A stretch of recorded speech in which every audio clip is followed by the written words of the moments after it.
Hello friends, welcome to Radhikas RR Kitchen. ನಾನಿವತ್ತು coconut cookies ಮಾಡ್ತಾ ಇದ್ದೀನಿ. ಇದು ಬೇಕರಿಯಲ್ಲಿ ಸಿಗುವ ಕೋಕೋನಟ್ ಕುಕೀಸ್ ತರನೇ ಇರುತ್ತೆ. ಮನೆಯಲ್ಲೇ ಇರುವ ಸಾಮಗ್ರಿಯಲ್ಲಿ ಈಸಿಯಾಗಿ ಕೋಕೋನಟ್ ಕುಕೀಸ್ ಹೇಗೆ ಮಾಡೋದು ಅಂತ ನೋಡೋ ಬನ್ನಿ. ಮೊದಲು ಒಂದು ಪ್ಯಾನ್ ಅಲ್ಲಿ ಉಪ್ಪಿನ ಪುಡಿ ಹಾಕಿ ಒಂದು ರಿಂಗ್ ಇಟ್ಟು ಲೋ ಫ್ಲೇಮ್ ಅಲ್ಲಿ ಪ್ರೀ ಹೀಟ್ ಮಾಡ್ಕೋಬೇಕು.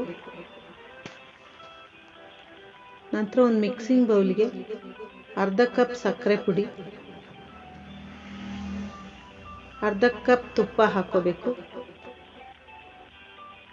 ನಂತರ ಇದನ್ನು ಒಂದು ವಿಸ್ಕಿಂದ ಚೆನ್ನಾಗಿ ಬೀಟ್ ಮಾಡ್ಕೋಬೇಕು. ನಂತರ ಇದಕ್ಕೆ 1 ಕಪ್ ಡೆಸಿಕೇಟೆಡ್ ಕೋಕೋನಟ್ ಹಾಕಬೇಕು, 1 ಕಪ್ ಮೈದಾ, 1/4 ಟೀ ಸ್ಪೂನ್ ಬೇಕಿಂಗ್ ಸೋಡಾ ಹಾಕಿ ಚೆನ್ನಾಗಿ ಮಿಕ್ಸ್ ಮಾಡ್ಕೋಬೇಕು.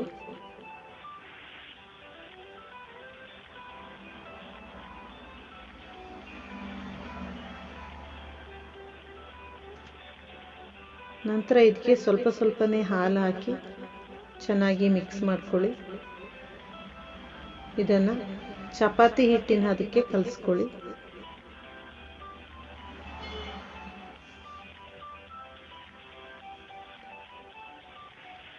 ನಂತರ ಇದರಿಂದ ಒಂದು ಸಣ್ಣ ಉಂಡೆಯನ್ನು ತಗೊಂಡು ಬಿಸ್ಕೆಟ್ ಶೇಪಲ್ಲಿ ತಟ್ಕೋಬೇಕು.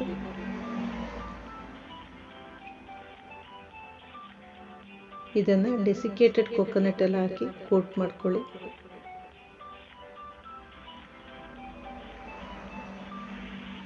ಎಲ್ಲ ಬಿಸ್ಕೆಟನ್ನು ಹೀಗೆ ರೆಡಿ ಮಾಡಿ ಇಟ್ಕೋಬೇಕು.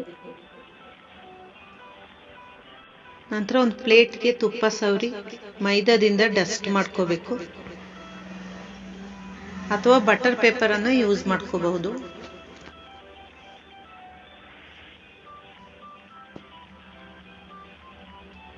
ನಂತರ ಈ ಪ್ಲೇಟ್ಗೆ ಬಿಸ್ಕೆಟ್ ಅನ್ನು ಇಟ್ಟು ಪ್ರೀ ಹೀಟ್ ಆದ ಪ್ಯಾನ್ ಅಲ್ಲಿ ಈ ಪ್ಲೇಟ್ ಅನ್ನು ಇಡಿ. ನಂತರ ಇದನ್ನ ಒಂದು ಲಿಡ್ ಇಂದ ಮುಚ್ಚಿ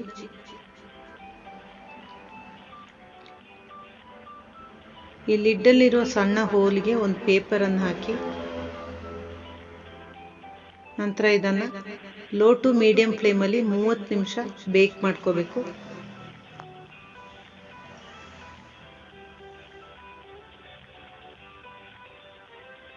ನಿಮಿಷದ ನಂತರ ಇದನ್ನ ತೆರೆದು ನೋಡಿ. ಈಗ ಇದು ಸರಿಯಾಗಿ ಬೇಕಾಗಿದೆ. ಇದನ್ನ ಬೇರೆ ಪ್ಲೇಟಿಗೆ ತೆಗೆದಿಡಿ. ತಣ್ಣಗಾದ ನಂತರ ಇದನ್ನ ಸರ್ವ್ ಮಾಡಿ. ಈಗ ಕೋಕೋನಟ್ ಕುಕೀಸ್ ರೆಡಿಯಾಗಿದೆ. ತುಂಬ ಟೇಸ್ಟಿಯಾಗಿರುತ್ತೆ. ನೀವು ಒಮ್ಮೆ ಟ್ರೈ ಮಾಡಿ ನೋಡಿ. ನನ್ನ ಈ ವಿಡಿಯೋ ಇಷ್ಟ ಆದರೆ ಲೈಕ್ ಮಾಡಿ, ಶೇರ್ ಮಾಡಿ, ಕಮೆಂಟ್ ಮಾಡಿ. ಹಾಗೆ ನನ್ನ ಚಾನಲ್ಗೆ ಸಬ್ಸ್ಕ್ರೈಬ್ ಆಗಿ friends. Thank you for watching.